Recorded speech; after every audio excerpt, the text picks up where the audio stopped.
Nominal account में मैंने आपको बताया था what comes under nominal accounts are all expenses income losses and gains और I have give you some examples of expenses income losses and gains here right the rules for nominal account means the rule for these four items of accounting इन चारों item जो है accounting के इनके लिए जो rules है वो क्या है डेबिट का रूल है debit all expenses and losses मतलब बिजनेस में जब भी एक्सपेंस या लॉस हो उसको आपको डेबिट करना है और बिजनेस में जब भी इनकम या गेन हो उसको आपको क्रेडिट करना है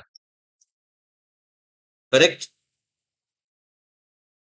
एक्सपेंस ऑकर होने का मतलब बाइंग गुड्स और सर्विसेज जब भी आपको गुड्स या सर्विस मिल गया इसका मतलब आपने खर्चा कर दिया और जब भी आपने किसी को गुड्स या सर्विस प्रोवाइड कर दिया या सेल कर दिया इसका मतलब आपको इनकम हो गई है भले ही उसके लिए पैसा मिला हो या ना मिला हो और भले ही गुड्स या सर्विस को बाय करने पे आपने पैसा दिया हो या ना दिया हो उसको एक्सपेंस माना जाएगा ये समझ में आया इसका मतलब expenses can be done on credit also expenses उधारी में भी किए जा सकते हैं और इनकम भी उधारी में अर्न की जा सकती है राइट अब इसका एग्जांपल देखिए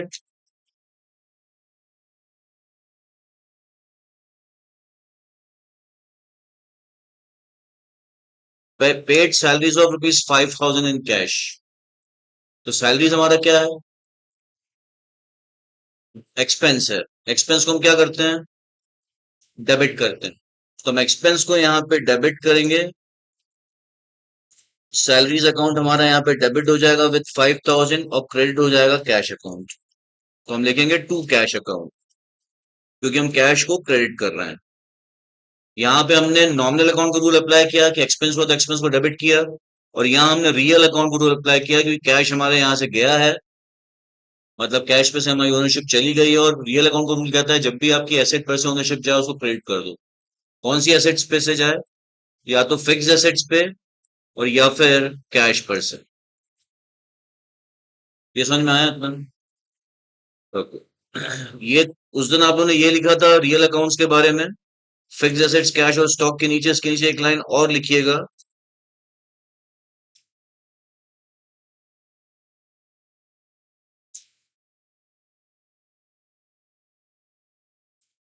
अबव रूल्स जो स्टॉक अकाउंट पे अप्लाई नहीं करते हैं तो जो स्टॉक अकाउंट है इस पे हमारे ये रूल्स डेबिट और क्रेडिट वाले जो रूल्स हैं ये एप्लीकेबल नहीं है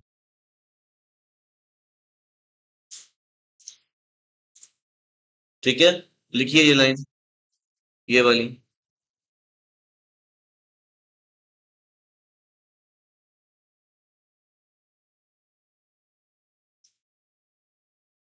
इसके आगे और लिखिएगा मैं आपको इसका मतलब समझा रहा हूं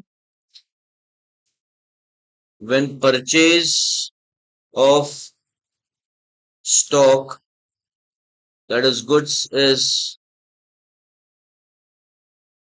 considered as an expense and sale of stock is considered as an income stock को खरीदने को अगर आप एक्सपेंस मानते हैं और स्टॉक को बेचने को अगर आप इनकम मानते हैं तो फिर जो हमने ऊपर डेबिट क्रेडिट के रूल्स देखे हैं वो स्टॉक अकाउंट पे अप्लाई नहीं होंगे कौन से रूल्स रियल अकाउंट के रूल्स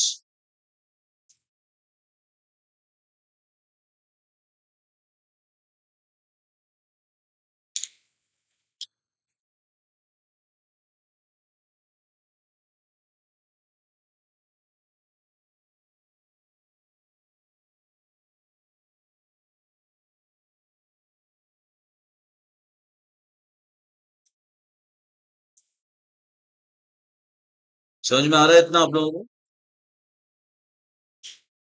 स्टॉक अकाउंट पे ये रूल्स अप्लाई होते हैं लेकिन अगर आप स्टॉक के खरीदने को एक्सपेंस मानते हैं और स्टॉक के बेचने को इनकम मानते हैं तो फिर स्टॉक अकाउंट पे रूल अप्लाई नहीं करेंगे अदरवाइज स्टॉक अकाउंट पे रूल ही एप्लीकेबल होते हैं तो अभी हम क्या मान रहे हैं क्लास 11th और 12th में कि स्टॉक जब भी हम खरीदते हैं मतलब वो हमारा एक्सपेंस है और स्टॉक जब हम बेचते हैं वो हमारी इनकम इसलिए स्टॉक अकाउंट पे ये रूल एप्लीकेबल नहीं है समझ में आ रहा है अभी मैं क्या बोल रहा हूँ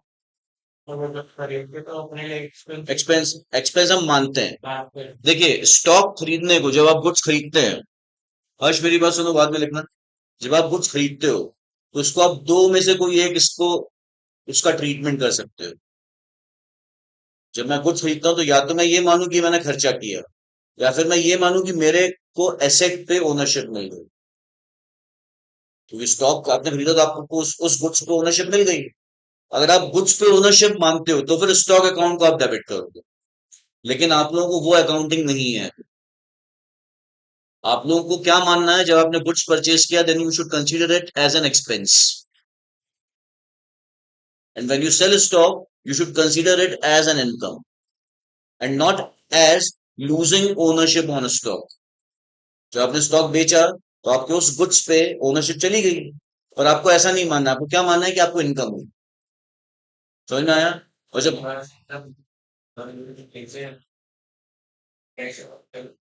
कैश छोड़ो, अभी तो स्टॉक की बात हो रही है। जब गुड्स बेचा तो हम उसको क्या मानेंगे, इनकम। और जब गुड्स खरीदा तो क्या मानेंगे, एक्सपेंस। जब गुड्स खरीदा तो हम उसको हम गुड्स पे ओनरशिप ऑब्टेन होना नहीं मानेंगे, और जब गुड्स बेचा तो उसको हम गुड्स पे ओनरशिप लूज होना नहीं मानेंगे। ये मतलब है इसका। क्लियर? लिखिए। उससे ये मतलब एक तरीके से रियल अकाउंट ही नॉमिनल अकाउंट बताओ। हाँ, पर स्टॉक अकाउंट अगर कोई आपसे पूछे किस तरह का अकाउंट है, वो रियल है। लेकिन जब हम कुछ परचेस करते हैं तो क्या हम स्टॉक अकाउंट यूज करते हैं? नहीं, कौन सा अकाउंट यूज करते हैं? Purchase account. और परचेज एक्सपेंस। और जब हम कुछ बेचते हैं तो हम क्या स्टॉक अकाउंट यूज करते हैं? नहीं, सेल्स तो उसको इनकम है। वो एक अलग बात है, अभी तो हम गुड्स की बात कर रहे हैं ना। हाँ, ठीक है, वो हमने कैश में खरीदा, उधारी में खरीदा, वो एक अलग, वो सेकंड एस्पेक्ट है, अदर एस्पेक्ट है उस जर्नल एंट्री का, उस ट्रांजेक्शन का। जैसे अभी हर्ष भी बोल रहा था कि परचेस को डेबिट करेंगे, सेल्स को क्रेडिट, सॉरी कैश को डेबिट करेंगे, सेल्स को क्रेडिट करेंगे। तो कैश को डेबिट करने की अलग बात है, अभी तो हम नीचे वाले अकाउंट की बात कर रहे हैं जो सेल्स अकाउंट है। ठीक है, लिख लिया ये आप लोगों ने पूरा पैराग्राफ? सो हमने सैलरी पे की कैश में, सैलरी हमारा एक्सपेंस है इसलिए हमने इसको डेबिट किया। तो यहाँ पे जो हमने रूल अप्लाई किया है, ये हमारा नॉमिनल अकाउंट का रूल। और कैश पर से ओनरशिप गया है इसलिए हमने रियल अकाउंट का रूल अप्लाई किया है कि जिस चीज पे ओनरशिप जाए उसको आप क्या कर दो, क्रेडिट करो। क्लियर? दूसरा एग्जांपल देखिए।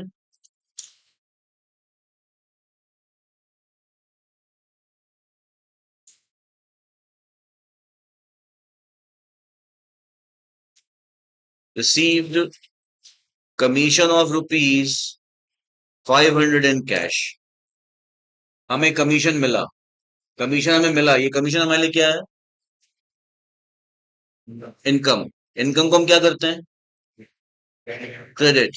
तो यहाँ कमीशन अकाउंट को हम क्रिएट करेंगे विथ 500, और मिला क्या है हमें, कैश, मतलब कैश पे हमको ओनरशिप मिल गई है, तो कैश अकाउंट को हम डेबिट कर दें।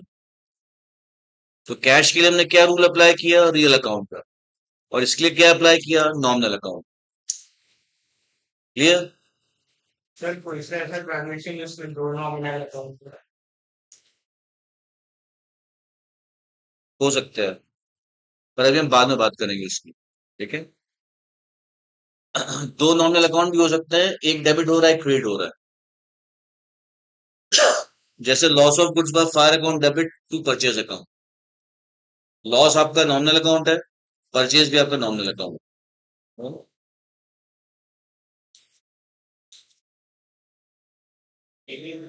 नहीं, रुकिए एक मिनट। ये नेक्स्ट एग्जांपल है, purchase goods of rupees 15,000 in cash. यहाँ पे आपने गुड्स परचेज किया, गुड्स परचेज करना मतलब खर्चा। खर्चे का नाम क्या है, नहीं खर्चे का नाम क्या है यहाँ पे, परचेजेस, करेक्ट। तो परचेजेस अकाउंट को हम यहाँ पे डेबिट करेंगे with 15,000 using the rule of nominal account, और हम कैश को क्रिएट करेंगे using the rule of real account. ऐसे ही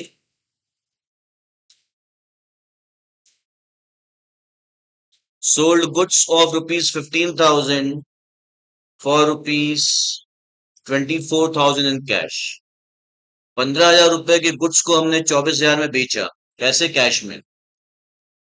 ये ट्रांजेक्शन किस चीज का, परचेज का या सेल का है? ये ट्रांजेक्शन की सेल का है, तो इसमें फिर सेलिंग प्राइस हमको यूज करनी चाहिए। सेलिंग प्राइस क्या है, ये है 24,000 है, 24,000 है। 15,000 रुपए की कॉस्ट के गुड्स को हमने 24,000 में बेचा, तो 15,000 तो कॉस्ट प्राइस है, सेलिंग प्राइस कितनी, 24। तो सेलिंग प्राइस से हम इसको, इस ट्रांजेक्शन को रिकॉर्ड करेंगे, क्योंकि ये ट्रांजेक्शन सेल्स का है। गुड्स सेल करना मतलब हमारी इनकम, इनकम को हम करते हैं क्रेडिट, और इनकम का नाम यहाँ पे क्या है, सेल्स। तो हम सेल्स को क्रेडिट करेंगे 24,000 से, using the rule of nominal account. Cash हमको मिला, कैश को हम डेबिट करेंगे using the rule of real account. Clear? So cash account debit to sales account. तो यहाँ पे 15,000 रुपीज जो कॉस्ट है, इसका कोई यूज नहीं है। ये बात समझ में आई? सेल्स वो जो अपन के से बैटरी से का वो तो 15,000 की है, तो उसको पीएनएल में दिखाना चाहिए। क्यों दिखाना चाहिए पीएनएल में, ट्रेडिंग अकाउंट में, ट्रेडिंग में, पीएनएल में, ट्रेडिंग में क्यों दिखाना चाहिए? खरीदा जब था तब दिखाया था कि नहीं दिखाया था? ये खरीदा ना कुछ यहाँ पे 15,000 का, तो दिखाया था। तो अब बेचते समय से बेचने की प्राइस पे दिखाओ, तभी तो प्रॉफिट रिकॉर्ड होगा आपकी बुक्स में। आपके पीएन ट्रेडिंग अकाउंट में सेल्स क्रेडिट हो जाएगी 24 से, परचेस डेबिट हो जाएगा 15 से, तो अल्टीमेटली 9,000 का प्रॉफिट अपने आप दिख जाएगा। क्रेडिट साइड ज्यादा होगा, डेबिट कम होगा।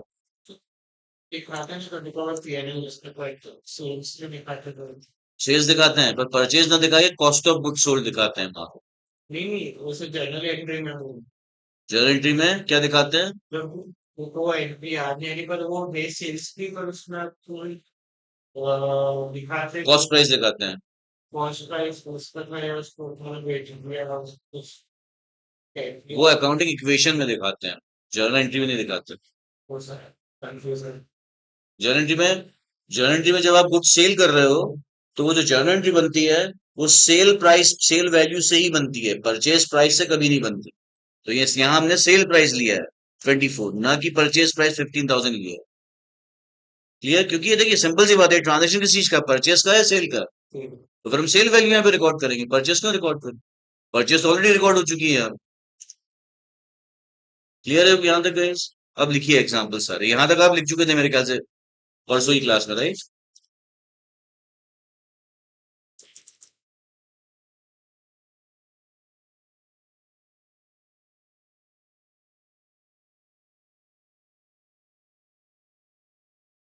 Loss of goods worth rupees 1,800 by fire. यहाँ पे हमारा क्या हुआ, लॉस हुआ गुड्स का। जब भी लॉस हो, लॉस किस तरह का अकाउंट है, नॉमिनल अकाउंट, अभी हमने देखा।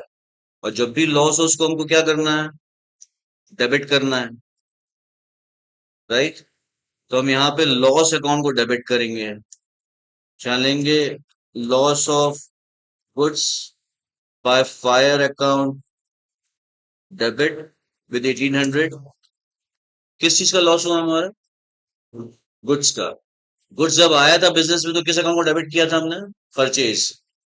जब आया था तो किसको, परचेज को डेबिट किया था। अब गुड्स खराब हो गया जलने की वजह से, उतना कुछ खत्म हो गया हमारे बिजनेस से, मतलब कुछ चला गया एक तरह से हमारे बिजनेस से, तो परचेज को हम क्रेडिट कर देंगे। ये समझ में आ रहा है आप लोगों को क्या बोल रहा हूं मैं? ये हमारा लॉस हुआ, और ये हमारा गुड्स चला गया। जब गुड्स आया था तो परचेज को डेबिट किया था, जब गुड्स जाए, ध्यान से सुनना, जब गुड्स जाए, लेकिन सेल के लिए नहीं। वैसे गुड्स यूजुअली बिजनेस से कब जाता है, जब हम सेल करते हैं। लेकिन यहाँ पे जब गुड्स जा रहा है या गुड्स का स्टॉक कम हो रहा है, not because of sale but because of some other reason, then we credit purchase account at the cost price of the goods। Goods जब हमारे बिजनेस से जाए या कम हो जाए, लेकिन सेल के लिए नहीं, किसी और वजह से, तो हम गुड्स, तो हम परचेज अकाउंट को क्रेडिट करते हैं। किस वैल्यू से, जितने रुपए की कॉस्ट का गुड्स चला गया या कम हो गया, वही हमने यहाँ पे परचेज को क्रेडिट किया है। यहाँ पे 1,800 रुपीज की कॉस्ट का गुड्स कम हो गया बिजनेस में से, because it has got lost in fire. समझ में आया? पक्का? नहीं आया मैं फिर से समझा सकता हूँ गाइस। तो ये भी नॉमिनल अकाउंट है, लॉस, ये एक्सपेंस का अकाउंट है, ये भी नॉमिनल है, दोनों नॉमिनल है। इस नॉमिनल अकाउंट के लिए ट्रेडिशनल अप्रोच में कोई रूल नहीं है, लिखो मत, बाद में समझ में नहीं आएगा, हमारे पास टाइम नहीं दोबारा करने का।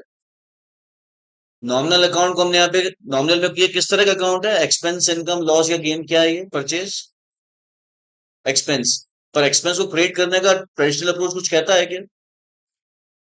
ट्रेडिशनल अप्रोच ये कहता है कि जब भी एक्सपेंस हो उसको डेबिट करो, पर एक्सपेंस को क्रेडिट कब करो ये ट्रेडिशनल अप्रोच आपको नहीं बताता है। क्लियर? तो इसलिए फिर एक और अप्रोच है और वो है आपकी मॉडर्न अप्रोच। अभी मत लिखिए, कुछ चीजें ट्रेडिशनल अप्रोच से बहुत क्लियर होती हैं, कुछ चीजें मॉडर्न अप्रोच से क्लियर होती हैं। मॉडर्न अप्रोच ये कहती है कि मॉडर्न अप्रोच में हम क्या करते हैं, जितने भी आइटम्स हैं अकाउंटिंग के, वही बता रहा हूँ, वही तो ट्रेडिशनल अप्रोच में नहीं बताया, इसलिए मॉडर्न अप्रोच की जरूरत। पहले था, जब खरीदा था तो खर्चा हुआ, ठीक है, फिर वो कुछ रखा था उसमें से कुछ कुछ चल गया, राइट, मतलब आपका खर्चा क्या हो गया, कम हो गया, right? हाँ,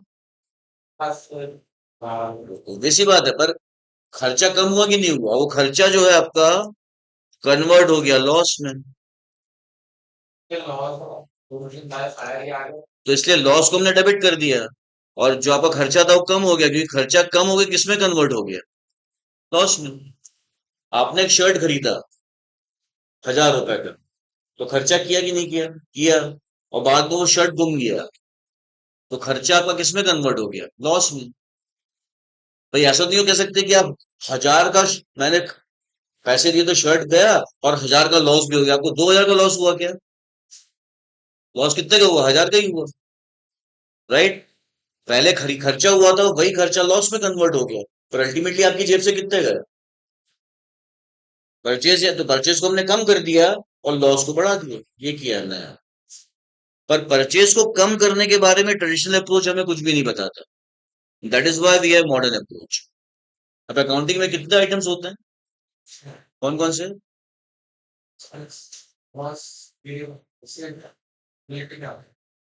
कैपिटल नहीं, और इनकम, इनकम, ये 6 आइटम्स होते हैं। ट्रेडिशनल अप्रोच में हम 6 आइटम्स को 3 ग्रुप्स में डिवाइड करते हैं, लेकिन मॉडर्न अप्रोच में हम 6 आइटम्स को एज इट इज रहने देते हैं, 6 जैसे हैं वैसे ही रहेंगे।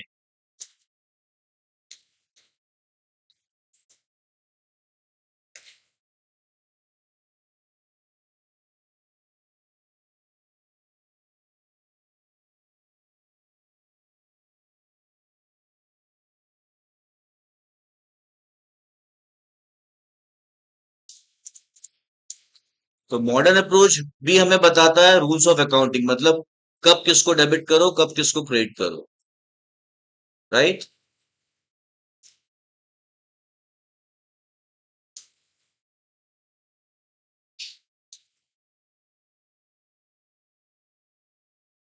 जब भी आपके बिजनेस में एक्सपेंस हो, पहले बिजनेस में एक्सपेंस होता है, ऑकर का मतलब होना, जब भी बिजनेस में खर्चा हो उसको डेबिट कर दो, लेकिन वही खर्चा अगर बाद में कम हो जाए तो उसको क्रेडिट कर दो, ये मॉडर्न अप्रोच है। हर्ष देख रहे हो ध्यान से, जब भी बिजनेस में खर्चा हो उसको डेबिट कर दो, तो यहां हमारा खर्चा हुआ, हमने खर्चे को डेबिट कर दिया, बाद में वो खर्चा कम हो गया, क्यों, क्योंकि वो लॉस में कन्वर्ट हो गया, तो खर्चा यहाँ पे कम हुआ, इसलिए खर्चे को क्या करना है आपको, कम हुआ तो खर्चे को करना है क्रेडिट, इसलिए हमने परचेस अकाउंट को यहाँ क्रेडिट किया है। ये समझ में आया? पक्का? अभी इसका एक एग्जांपल और दूंगा आपको। इनकम बिजनेस में होती है, पहले जब हुई तो उसको कर दो क्रेडिट, और जब जो इनकम हो चुकी है बाद में अगर कम हो जाए तो उसको कर दो आप डेबिट। मतलब इनकम और एक्सपेंस कभी इंक्रीज नहीं होते, इसलिए क्रॉस किया है मैंने वहां। एसेट्स, लाइबिलिटीज, ये बिजनेस में कभी ऑकर नहीं होते, ये या तो इंक्रीज होता है या डिक्रीज होता है। एसेट्स और लाइबिलिटीज कभी बिजनेस में ऑकर मतलब होते नहीं है, या तो बढ़ेंगे या कम हो जाएंगे। तो जब बिजनेस में एसेट इंक्रीज हो उसको कर दो आप डेबिट, और जब बिजनेस में एसेट डिक्रीज हो तो उसको कर दो क्रेडिट। जब बिजनेस में लाइबिलिटीज इंक्रीज हो तो उसको करो क्रेडिट, और जब डिक्रीज हो तो उसको कर दो डेबिट। ये समझ में आया? एक्सपेंस और लॉस बिल्कुल एक जैसे चलते हैं, जब बिजनेस में लॉस हो उसको कर दो डेबिट, और अगर वो लॉस बाद में, जो लॉस हो चुका है वो बाद में कम हो जाए तो उसको कर दो क्रेडिट। लॉस इंक्रीज नहीं होता कभी। गेन और इनकम एक जैसे चलते हैं। जैसे इनकम जब बिजनेस में हो तो उसको आप कर दो क्रेडिट, और जो इनकम हो चुकी है अगर वो बाद में कम हो जाए किसी वजह से तो उसको कर दो डेबिट। तो गेन के साथ भी ऐसे ही, जब गेन हो बिजनेस में तो उसको कर दो क्रेडिट, और वो गेन जब कम हो जाए तो उसको कर दो डेबिट। कौन सा गेन? जो पहले हो चुका है, अगर वो कम हो जाए तो उसको करना है डेबिट। गेन कभी ऑकर नहीं होता, कभी इंक्रीज नहीं होता, सॉरी। ये आपकी मॉडर्न अप्रोच है पूरी। तो मॉडर्न अप्रोच आपको यहाँ पे बता रही है कि खर्चा आपका कम हो गया है क्योंकि वो खर्चा लॉस में कन्वर्ट हो गया है, इसलिए हमने खर्चे को यहाँ पे क्रेडिट किया है। कौन सा खर्चा? जो पहले हो चुका था, क्योंकि जब वो हुआ था तो हमने क्या किया था? परचेस को डेबिट किया था। अब वो खर्चा कम हो गया तो हमने उसको कर दिया है क्रेडिट। समझ में आ रहा है? समझ में आ रहा है ना अभी? पक्का? एक और एग्जांपल देखिए।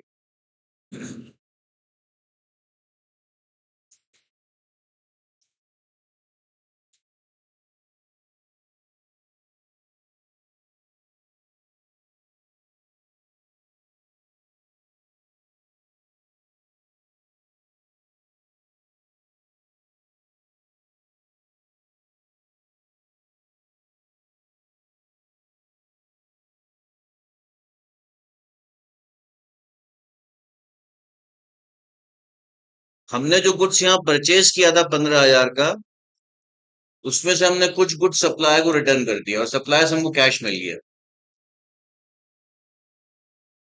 कैश मिल गया तो कैश को हम क्या कर देंगे? डेबिट, 4,000 से। जब गुड्स खरीदा था तो हमारा खर्चा हुआ था, वही खर्चा अब कम हो गया क्योंकि हमने गुड्स रिटर्न कर दिए, तो हम खर्चे को क्या कर देंगे? क्रेडिट कर देंगे यहाँ। तो जब खर्चा हुआ था तो किस अकाउंट में डेबिट किया था? परचेज को। अब हम गुड्स रिटर्न कर रहे हैं तो हम परचेज को यहाँ क्रेडिट कर सकते हैं। पर अगर हम अलग से हिसाब रखना चाहते हैं कि हमने साल भर में कितना गुड्स खरीदा और साल भर में कितना गुड्स वापस किया, तो हम परचेज अकाउंट को, परचेज रिटर्न अकाउंट को यहाँ क्रिएट करते हैं।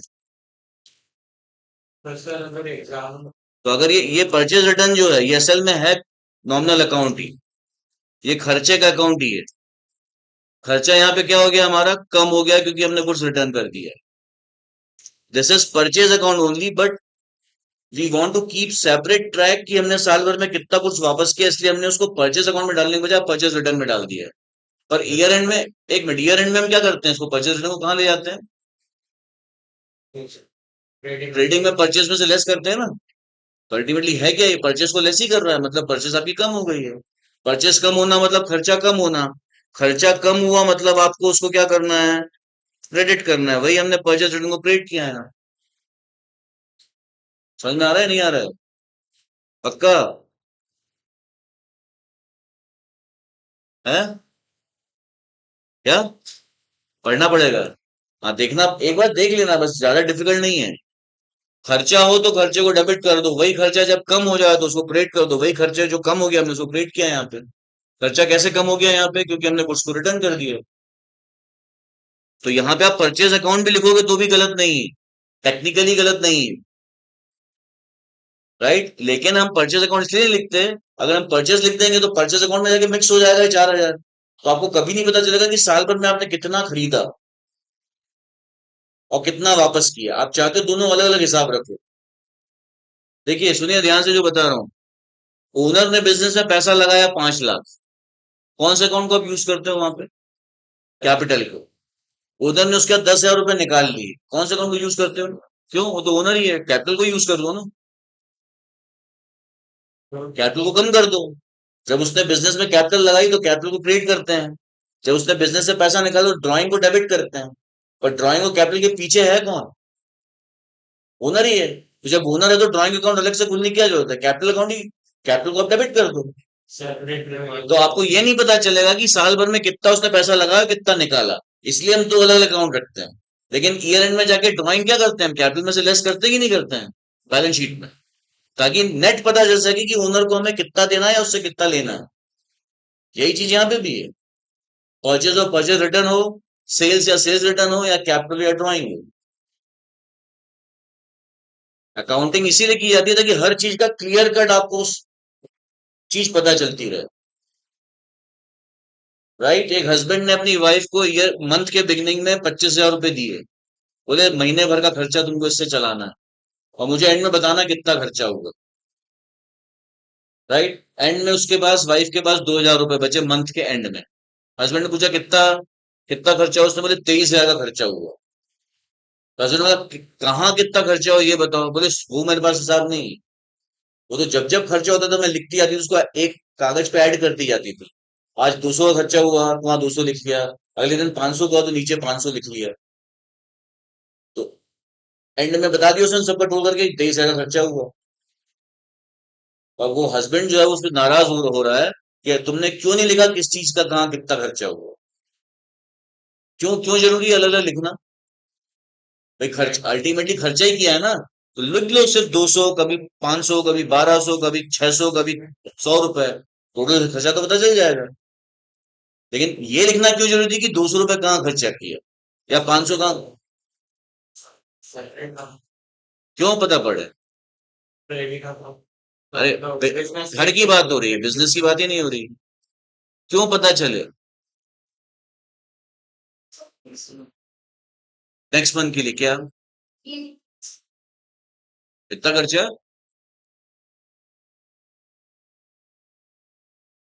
सोचो, बिल्कुल लॉजिकल और कॉमन सेंस वाली बात है, अकाउंटिंग का कुछ लेना देना नहीं है। हस्बैंड लास्ट में अपनी वाइफ से कह रहा है कि जो 23,000 का खर्चा किया, मान लिया कि 23 का किया, पर कहाँ कितना किया वो क्यों नहीं लिखा। तो वाइफ पूछ रही है क्यों लिखना जरूरी था ऐसा। मेरे हस्बैंड को पता चला कि काम कर रहा है। उससे क्या फायदा होगा husband?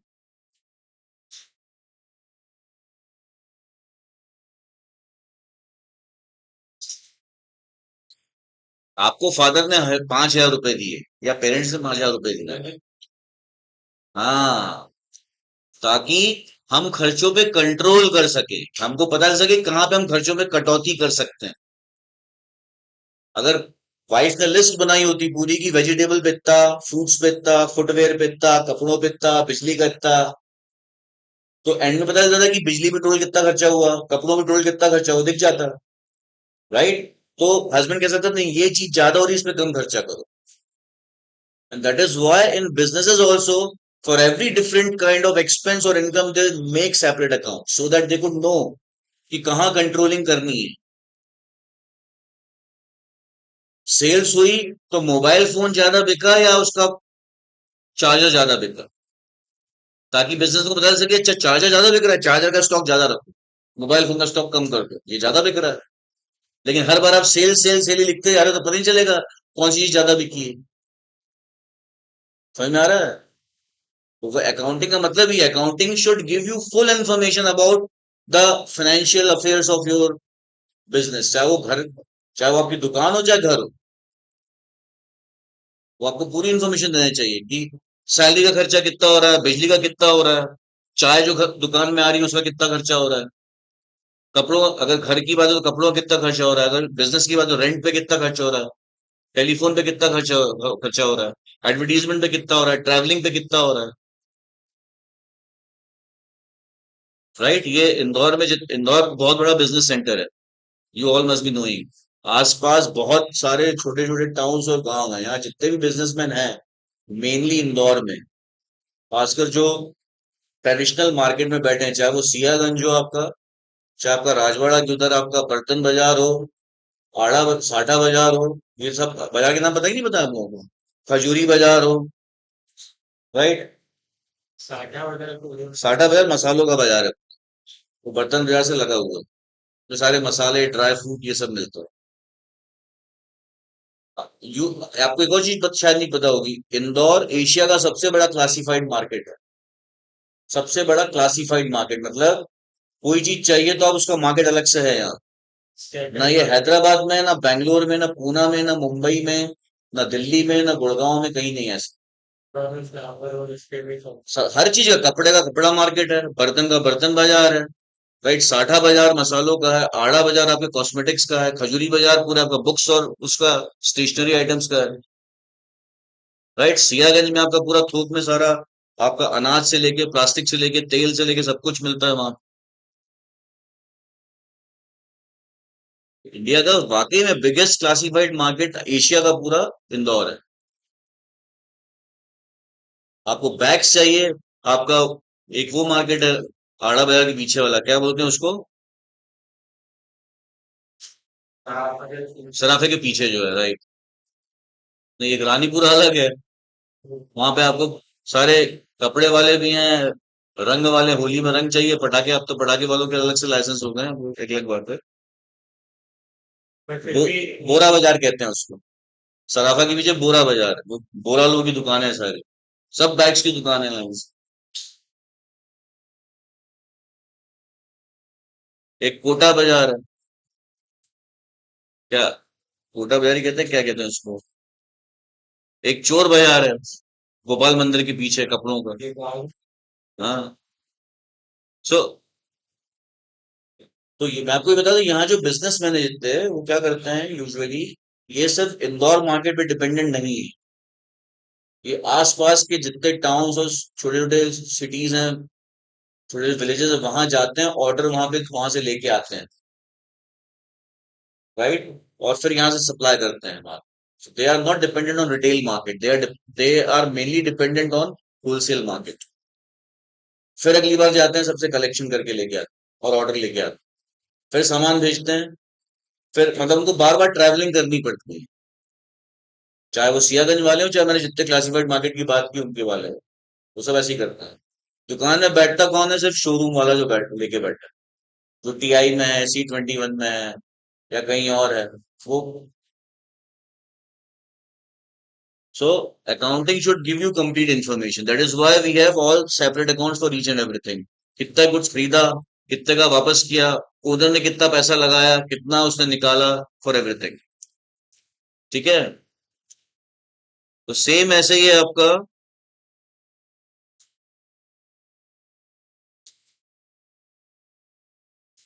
Customer returned goods worth ₹2000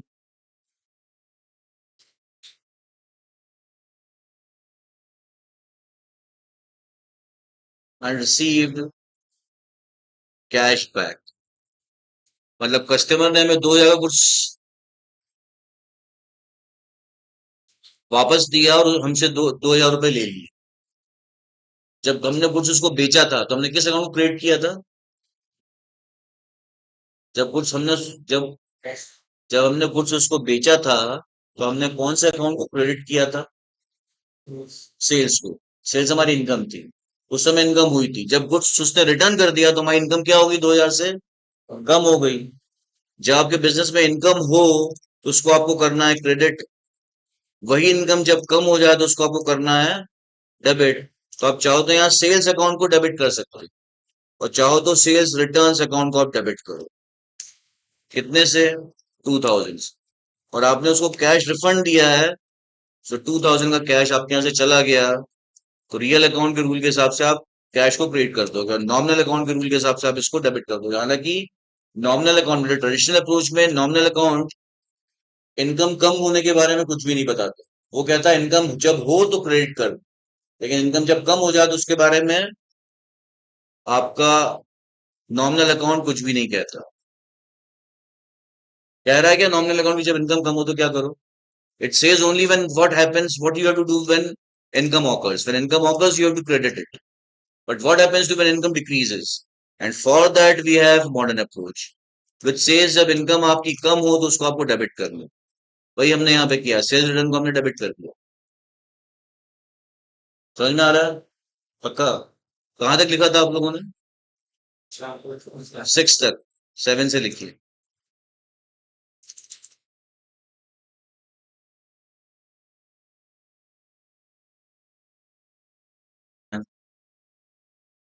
मतलब मैं आपको जो जर्नलिस्ट बताता जा रहा हूँ वो मॉडर्न और ट्रेडिशनल दोनों के साथ बताता जा रहा हूँ।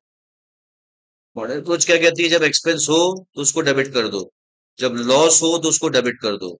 जब एक्सपेंस और लॉस जो हो चुका है अगर बाद में वो कम हो जाए तो उनको क्रेडिट कर दो। सुन रहे हो हर्ष? जब इनकम या गेन हो तो उसको उनको क्रेडिट कर दो, और जो इनकम और गेन हो चुके हैं अगर बाद में वो कम हो जाए तो उनको डेबिट कर दो। बिजनेस में एसेट्स अगर इंक्रीज हो तो उसको डेबिट कर दो, अगर एसेट डिक्रीज हो तो उसको क्रेडिट कर दो।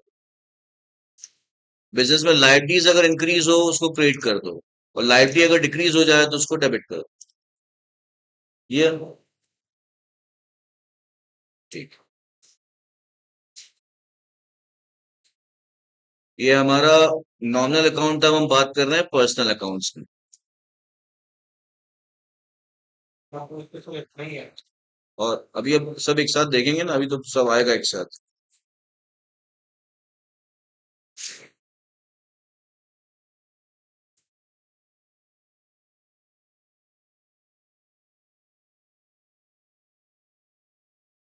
ओके गाइस, जैसा कि इसका नाम है पर्सनल अकाउंट्स, इन अकाउंट्स के पीछे या तो कोई इंडिविजुअल है, राइट, या फिर कोई बिजनेस एंटिटी है, या फिर कोई गवर्नमेंट डिपार्टमेंट। ध्यान से सुनते जाना हाँ। या तो कोई इंडिविजुअल है, या गवर्नमेंट डिपार्टमेंट है, या कोई बिजनेस एंटिटी है, जिससे हमारे बिजनेस को या तो कुछ लेना है या कुछ देना बचा है। अगर उनसे लेना बचा है तो हमारे लिए क्या है? एसेट्स, क्योंकि हमारा हक है उनसे लेना। अगर हमें उनको कुछ देना बचा है तो हमारे लिए लायबिलिटीज। मतलब पर्सनल अकाउंट में सिर्फ एसेट्स और लायबिलिटीज आते हैं। पर कौन से एसेट्स? एक तो हमने देख लिया रियल अकाउंट में जो आ गए, जो रियलिटी में आपके बिजनेस में है, वो वाले एसेट्स यहाँ नहीं आते। यहाँ वो एसेट्स आते हैं जिनसे हमें कुछ लेना बचा है, मतलब वो कोई पर्सन है। पर्सन है मतलब या तो कोई इंडिविजुअल है, या बिजनेस एंटिटी है, या गवर्नमेंट डिपार्टमेंट। ये तीनों ही पर्सन कहलाएंगे, जिनसे हमें कुछ लेना बचा है। और अगर उनको देना बचा है तो लाइबिलिटी। देना तो आपको किसको बचेगा? किसी पर्सन को, या बिजनेस एंटिटी को, या गवर्नमेंट डिपार्टमेंट को ही कुछ देना बचेगा। इस बॉटल को या इस टेबल को तो कुछ देना नहीं बचेगा। जब आपको किसी को कुछ देना, तो वो कौन होगा जिसको आपको देना बचा है? या तो एक इंडिविजुअल होगा, या बिजनेस एंटिटी होगी, या गवर्नमेंट डिपार्टमेंट होगा।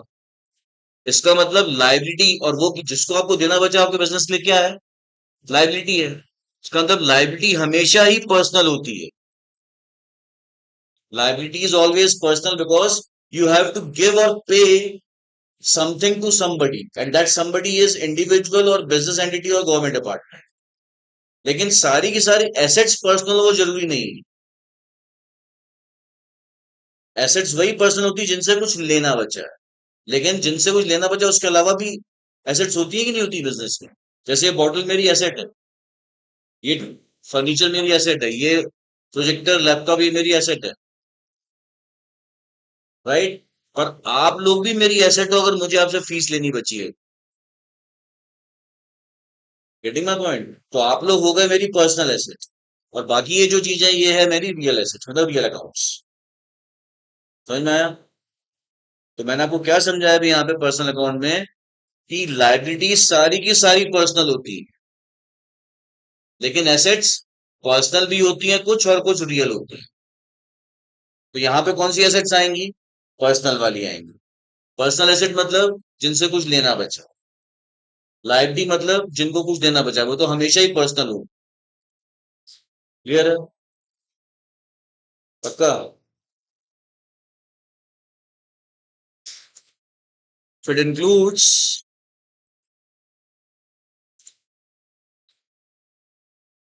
all those persons, मतलब individuals, business entities and government departments from whom the business has to recover something। इनसे क्या रिकवर करना? लिखिए मत गाइस, सुनते जाइए वरना गड़बड़ हो जाएगा पूरा मामला। इसमें क्या आता है? वो सारे पर्सन्स, पर्सन्स मतलब इंडिविजुअल्स, बिजनेस एंटिटीज और गवर्नमेंट डिपार्टमेंट्स, जिनसे या तो बिजनेस को कुछ रिकवर करना बचा है। क्या रिकवर करना बचा है? कुछ। कुछ का मतलब है मनी, गुड्स और सर्विसेज। तो या तो किसी इंडिविजुअल, बिजनेस एंटिटी और गवर्नमेंट डिपार्टमेंट से आपको कुछ वसूलना बचा है। क्या वसूलना बचा हो सकता है? या तो पैसे वसूलने बचे हो सकते हैं, या गुड्स या सर्विसेज, या फिर और to whom the business has to pay something। क्या देना बचा है? मनी, गुड्स और सर्विसेज। अब पढ़िए और बताइए समझ में आया कि नहीं आया। समझ में आया उसके बाद ही लिखा करो, हाँ।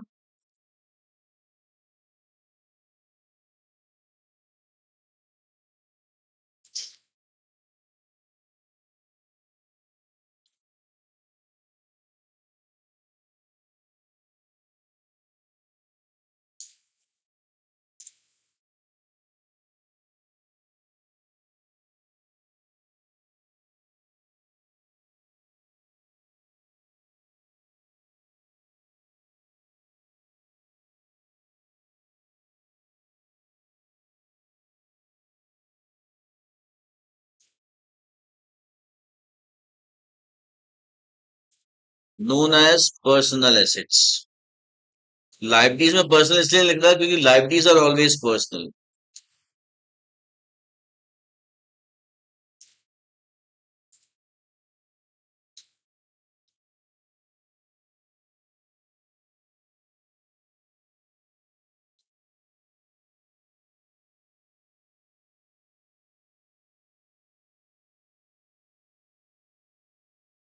But not all assets are personal, rather some assets are real also.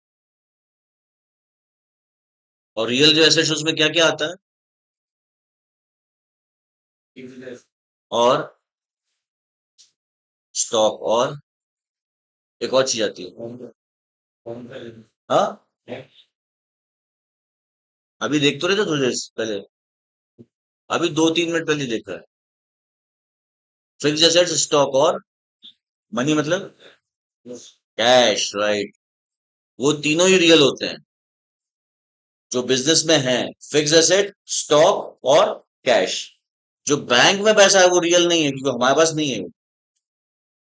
तो जो बैंक, अगर आपके बिजनेस का बैंक में अकाउंट और वहां बैंक में पैसा जमा है आपका करंट अकाउंट में, तो बैंक असल में आपके लिए पर्सनल एसेट है क्योंकि आपको बैंक से पैसे वसूलना बचा है। आपका हक है बैंक से पैसे वसूलना। तो बैंक में जो पैसा पड़ा है जिसको हम कैश एट बैंक कहते हैं, वो आपका रियल अकाउंट नहीं है, वो पर्सनल अकाउंट। समझ में आया? पक्का। बैंक के पीछे एक बिजनेस एंटिटी है, चाहे वो स्टेट बैंक ऑफ इंडिया हो, चाहे एक्सिस बैंक हो, चाहे एचडीएफसी, वो सब बिजनेस एंटिटीज है जिनसे आपको पैसा वसूलना बचा है। क्लियर? ये ध्यान रखना। लिखिए तब।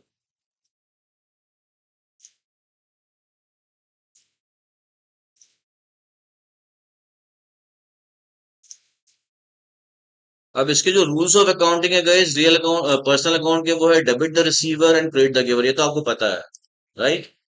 हमने क्लास 11 में भी देखा था ये। यहाँ पे रिसीवर और गिवर जो है वो बिजनेस को छोड़ के है। जिस बिजनेस की आप अकाउंटिंग कर रहे हैं वो रिसीवर नहीं, वो गिवर नहीं है। जैसे मान लीजिए मेरा बिजनेस है, ध्यान से सुनिएगा ये बात, ये लास्ट चीज है आज के लिए, है बस हम क्लास फाइंड अप कर रहे हैं। मेरा बिजनेस है, मेरे बिजनेस ने किसी को कुछ दिया, या तो गुड्स दिया या मनी दिया, तो मैं क्या हो गया? Giver, right? पर मैं अपने आप को क्रेडिट नहीं करूंगा क्योंकि मैं अपनी बुक्स में अपने आप को ना तो कभी डेबिट करूंगा ना क्रेडिट करूंगा। मैं अपनी बुक्स में अपने आप को क्यों करूंगा? मैं सामने वाले को रिकॉर्ड करूंगा। इसका एग्जांपल लास्ट ईयर बताया था मैंने आप लोगों को कि आपको अपने फादर से मिले 1000 रुपीज की पॉकेट मनी और मदर से मिली 500 रुपीज की, और आपको एक डायरी आप मेंटेन करते हो। आप उसमें क्या लिखोगे? I receive 1000, I receive 500। या फिर ये लिखोगे receive from father 1000, receive from mother 500। कौन सा लिखोगे? ताकि पता चले किससे कितना मिला। आई लिखने की जरूरत नहीं क्योंकि डायरी खुद आपकी है, खुद की डायरी है। तो आप खुद के बुक्स में खुद को गिवर या रिसीवर क्यों लिखोगे? आप सामने वाले को लिखोगे। तो जब आप किसी और को कुछ दे रहे हो तो जो सामने वाला है वो आपका रिसीवर है, because he is receiving something from you, and that is why you will debit him. When somebody gives something to you, then he is giver for you, and then you will credit him. Receiver है, right. मतलब कोई third, कोई बाहर की party receiver या giver है। वो बाहर की पार्टी कोई भी हो सकता है, बिजनेस नहीं है बस। वो बाहर की पार्टी ओनर भी हो सकता है, वो बाहर की party employ, supplier, customer, government department कोई भी हो सकता है, बिजनेस नहीं है। अगर बिजनेस किसी को कुछ दे रहा है तो बिजनेस गिवर नहीं है, बल्कि सामने वाला क्या है, रिसीवर है, तो उसको डेबिट करेंगे। अगर बिजनेस को कोई कुछ दे रहा है तो बिजनेस रिसीवर नहीं है, बल्कि सामने वाला क्या है, गिवर है, क्योंकि वो दे रहा है बिजनेस को, तो हम उसको रिकॉर्ड करेंगे। समझ में आ रहा है ये? पक्का? चलिए guys, आज के लिए इतना ही।